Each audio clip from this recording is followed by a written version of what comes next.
Steelers and the Vikings, a Super Bowl IX rematch played in Ireland. Yeah.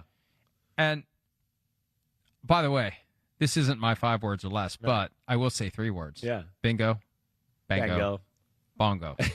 I got 2. I get like 1 a year. Right. I got Thursday's game, 23-20 Which I was Seahawks, 1 point off. and you were 1 point off. Right. And I got yesterday morning's game, Steelers 24-21, and you were 1 point off. You did like 24-20. I just can't beat you in picks. Whatever it is, my 5 words were going to be shamrocks up their ass, all right? And you have the same one when it comes to the picks. But it's always there. Yeah. It's not something, it's permanently residing. There's a shamrock, there's a horseshoe, there's a rabbit's foot, there's everything you can imagine crammed up there for the Steelers because they always find a way. Right. And you know, I don't want to say that, too, in the fact that they were lucky, because they did a lot of good things. They definitely did.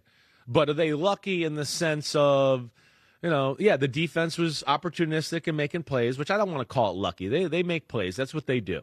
But, man, you blow a coverage at the end of the game and let them hang around.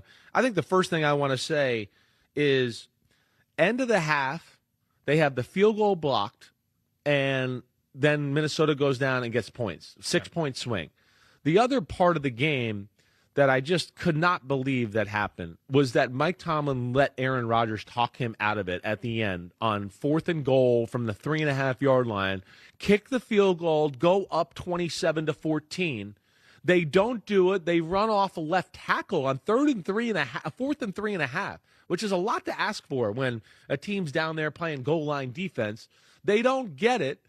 And then they allow the opportunity for Minnesota to come back. They blow a coverage. There goes Jordan Addison, and Peyton Wilson makes the tackle of the day, saving that touchdown. Jordan Addison getting tracked down by a linebacker, and I know it's his first game back. Yeah, but tracked down by a linebacker when he had a 15-yard head start. That's the problem, right? But that was a big moment. But I just was shocked by some of that type of stuff. But all in all, what did we see? Steelers ran the ball. I mean, that Gainwell, they might have found something. We saw a big play from DK Metcalf, and we saw the defense, I think, play its best game of the year for sure, especially up front with how they harassed Carson Wentz. Yeah, my 5 words are, well, I'm going to do 2 of them in one. There's a sub-headline, okay? Yeah. Kenneth Gainwell was Franco Harris, semicolon, Aaron Rodgers is a baby.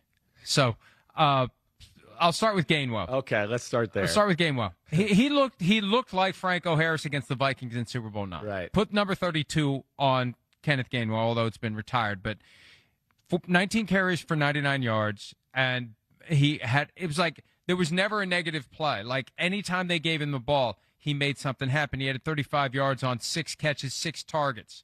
Every time you needed Kenneth Gainwell, and they needed him because Jaylen Warren was a scratch yesterday. He was questionable for the game. Is he going to play? Is he not going to play?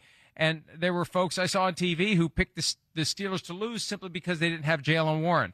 In comes Gainwell, kind of an afterthought in that running game, and he was the difference maker yesterday. Without his performance, they don't win that game. He picks up a couple of touchdowns, and he was unstoppable by the Vikings defense. It may say something about the Vikings run defense, but regardless, somebody had to do it, and Gainwell did it. And I just need to say this about Aaron Rodgers, because look, he reserves the right to whine about anything and everything.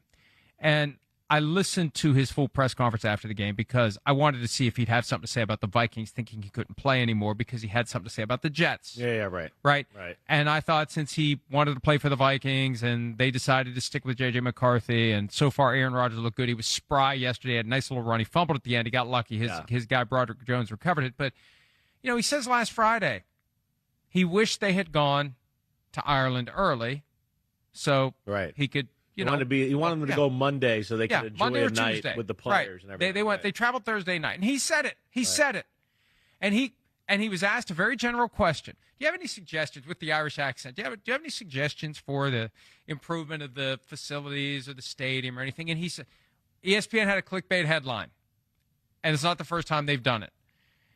And then he went ahead and said what he said. I mean, it's not. He said what he said. Yeah.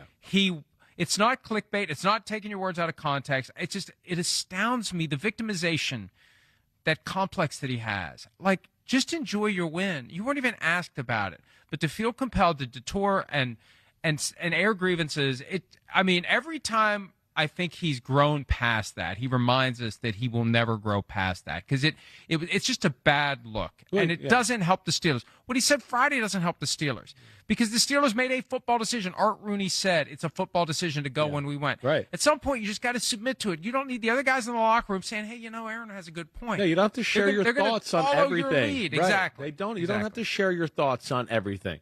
Right? Okay, we know you would have liked to go on Monday, but you're not the only person in the organization, and there's a head coach that knows what's best for the football team. You just don't need to say it. Just like A.J. Brown putting the tweet out. Like, it's not necessary. It brings more attention to the situation When you're altogether. the leader of the team, you need to be sensitive about the impact of every word you publicly say. All right, let's take a break. Hi, it's Mike Florio. Thanks for watching PFT on YouTube. Hit subscribe for the latest news and analysis from Pro Football Talk.